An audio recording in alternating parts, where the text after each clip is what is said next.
All right, guys, back to the NFL. Arguably the league's best rivalry. Renewed Sunday as the Steelers visit the Ravens for first place in the AFC North. Pittsburgh and Baltimore enter the game with a combined 11-1 record. The .917 winning percentage, by far the highest combined winning percentage by the two teams entering any one of their prior matchups. If history is any indication, expect a nail-biter. Since 2008, 14 of their 24 regular season matchups have been decided by 3 points or less. That's the most in any divisional rivalry during that time. And the calendar flips to November for this game, which might be a good sign for the Baltimore Ravens fans. Since Harbaugh took over in 2008, the Ravens have posted an NFL best 36-13 record in the month of November. Our analyst and former Steeler, Ryan Clark, back with us, along with fellow analyst and NFL vet Marcus Spears. Guys, this one I think should be really clear-cut. Ravens, Steelers, who wins and why? Marcus, go first. Sage, I'm taking the Baltimore Ravens because I like their matchups on defense when the Ravens are on the field defensively. You look on the back end with Marcus Peters, Marlon Humphrey, as well as Jimmy Smith coming in. And Deshaun Elliott is playing wonderful at the safety spot as well. But up front, Calais Campbell. We need to hear his name quite a bit throughout this game. Ben is known now for getting the ball out of his hands quickly, and these wide receivers making plays after the catch. I think Baltimore matches up very well, as well as anyone that the Steelers have seen all season long. And that's why I give them the edge, because they are going to turn Ben Roethlisberger over, and this defense is going to make plays in order for the Ravens to win this game. I guess I shouldn't be surprised that Marcus picked the Ravens since he wore that jersey for once upon a time in his career. But I'm going with the Pittsburgh Steelers. I think that this defense is predicated on stopping the run. We watched them do it against the Tennessee Titans, the Cleveland Browns, even week 1 versus Saquon Barkley. We see that again against the Baltimore Ravens and Lamar Jackson. And then you can let Bud Dupree and TJ Watt go on the outside and get after Lamar Jackson in this passing game. And I think Ben Roethlisberger and these great weapons on the outside find a way to do enough to get them a win and let them take hold of this whole division. I believe that Ben Roethlisberger understands it. Mike Tomlin is the guy to lead them there, and the Pittsburgh Steelers are the team to win this game. So basically, both of you are homers. It's really simple. Why did we even ask the question, right? I will I'm say not really this. sure. You knew where I was going. And Marcus, same thing. Ravens have won 9 of the last 10 games in November. Guess who was the last team to beat them in November at home? Yes. The Pittsburgh Steelers. Exactly. I'm just saying, Ryan, you might be right. That was 2 years ago. Thanks, guys. Oh, whatever, Sage. Whatever. All right, with the news today that Major League Baseball has approved the sale of the New York Mets to billionaire Steve Cohen, one of America's richest men. Perhaps there's no better time to assess the owners who are selling the team. The era of Fred Wilpon and his family presiding over the Mets was mixed at best. Here's Jeremy Schaap.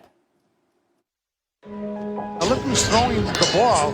Fred Wilpon throwing fastballs. No one has ever doubted Fred Wilpon's passion for baseball. I love the New York Mets. I love this franchise. This franchise is part of our family and our lives. In 1980, Wilpon bought a small piece of the Mets. Fred Wilpon is our guest on the show, and Fred comes from an area close by, Brooklyn, New York. At first, he had just 1%. When we took over this franchise, that we would do everything humanly possible to bring a winner. Shortly after the Mets won the 1986 World Series, the Wilpon family's interest climbed to 50%. One of the owners.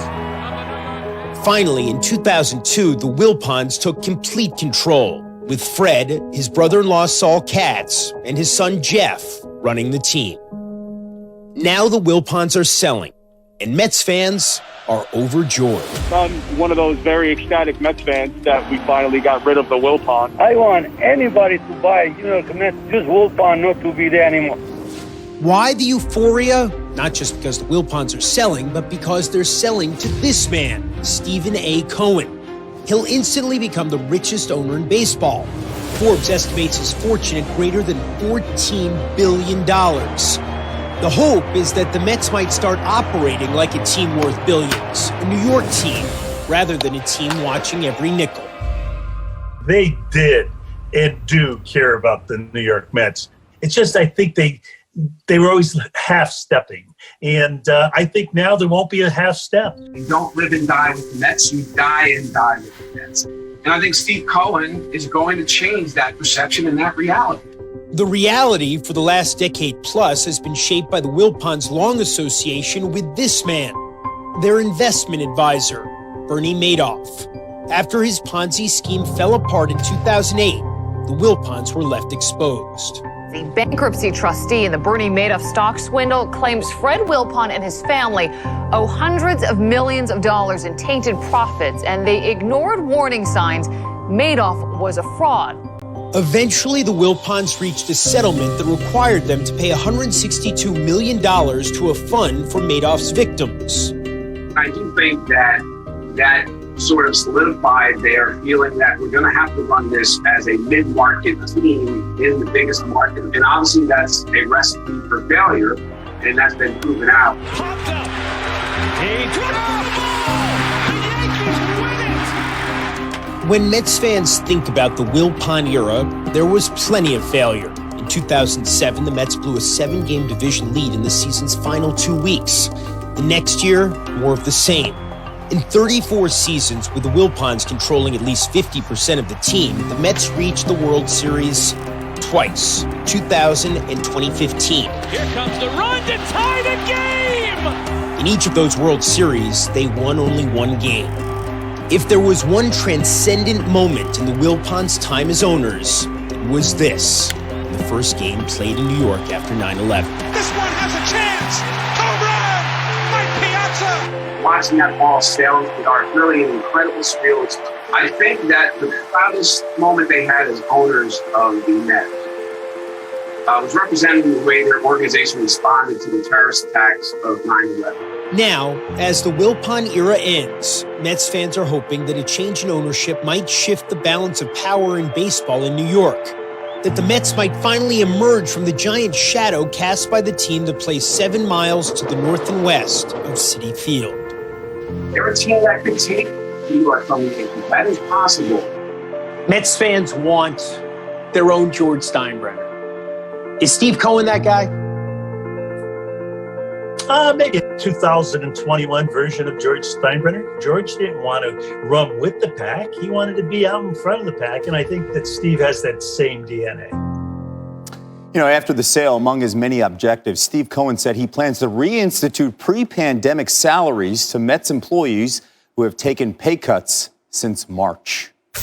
It's a move that one legend in the racing world compares to Michael Jordan leaving the NBA for baseball. The driver of the iconic 48 car, Jimmy Johnson, joins us to talk about what's next 9 days before his final NASCAR race. Uiagalelei getting the start.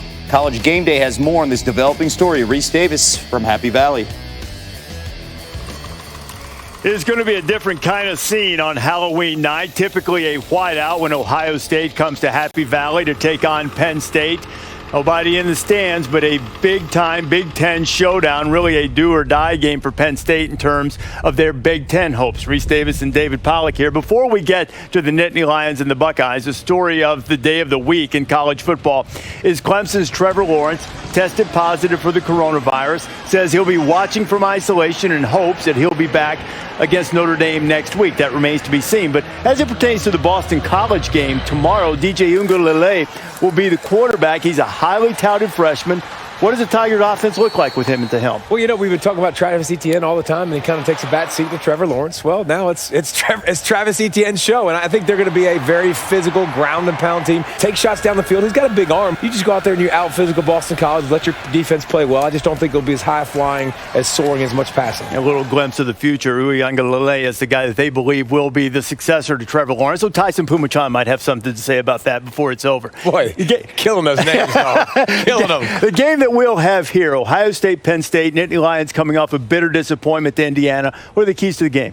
You've got to, if you're Penn State, you got one weapon that Ohio State can't stop, and that's Pat Freiermuth. He's the guy. He's the guy you got to find. 6'5", baby Gronk. He's been compared to Gronkowski. He's a matchup that when I'm looking at Ohio State secondary, there's nobody that's going to match up with him. You got to find ways to isolate him, get him the football as much as possible. Noah Cain's gone. Journey Brown's gone. Sean Clifford, yeah, sure, you can run him a little bit, but you got one weapon that's better than Ohio State's DBs and better than Ohio State's defense, and it's that dude, so find him. You know, Penn State had a game which they held Indiana just over 200 yards. Crazy. I know you love the metrics. Win expectancy for Penn State after that game, given all the stats in the play-by-play, better than 95%. That's why we don't do that game. That's why we play the game. And yet. That's why Tampa Bay pulled their pitcher when he was in the middle of the World Series run in Game 6. Give him the ball and let him play. And maybe it's why that even without the